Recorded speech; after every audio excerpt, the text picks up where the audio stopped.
And now on the line is the outgoing Minister of State in the Department of Justice, James Browne. James, welcome to Near FM.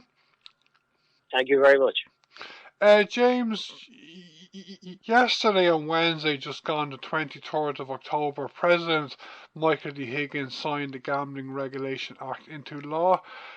James, you had been coordinating the passage of this legislation through Leinster House over the last 4 years, although I know that the original bill for gambling legislation goes back further.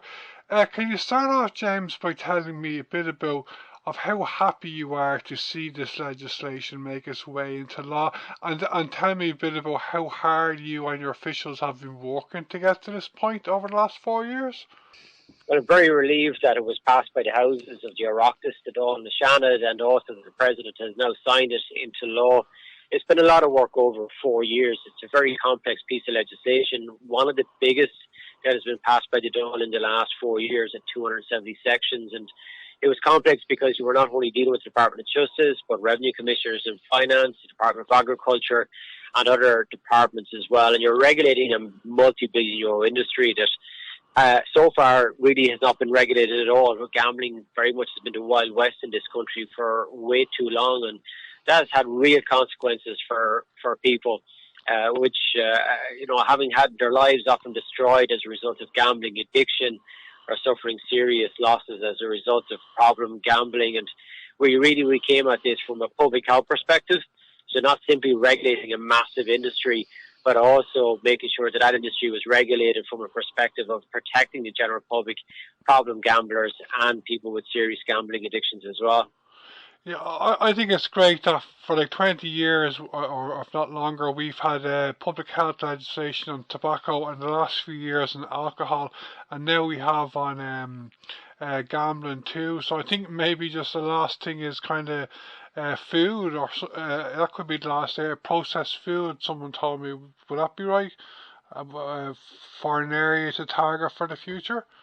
I think that's going to be a matter for the next government, but we already do have restrictions around sugar and displays of information around processed food. So I wouldn't be surprised to see further moves in relation to processed food and the impact that does have on people's well-being. But as I say, in relation to gambling, we were going to have a gambling regulatory authority now, and I'm looking forward to seeing this bill being applied right across the country and in the industry, so that we have safer gambling. Is ultimately what we want.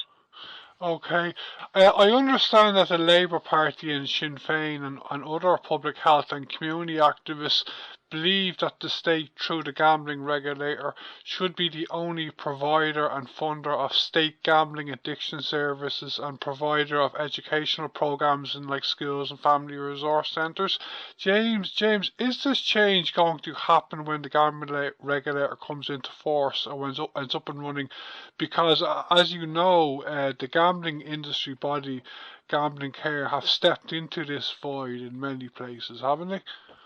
Yeah, so within the legislation is a levy, a public health levy on gambling, and that funding will be collected up and used for education, for resources, for treatment, and that I think that's going to be absolutely critical. So there will be additional funding available now as a result of the levy that will be put onto the industry to fund those necessary resources to protect people from gambling. So that's going to be very important.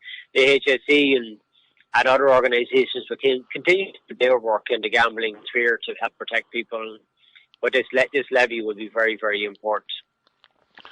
I'm just thinking, it's only in the last year or so that the Department of Education, the Minister for Education, issued a circular telling schools not to cooperate with the alcohol industry body Drink Aware, because the Drink Aware were doing educational programs in schools, and that's what's happening now with gambling in schools and also in family resource centres. Do you agree as a principal, James, that it should be the state providing those services to schools and family resource centres?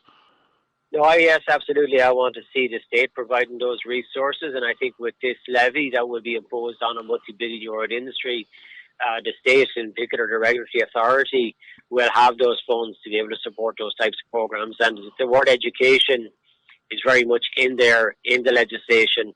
to be used by this levy funding, and that will be, I think, really important, and that funding is available to a wide remit of organisations who want to provide education around the dangers of gambling. Yeah, I'm delighted to hear that because at the moment for addiction services there is a huge dearth of services, isn't there, for gambling? No, there is. For gambling and any kind of non-substance addiction, there is a serious dearth of treatments available. So hopefully this will help to address some of those issues and some of those concerns and shortfalls of funding.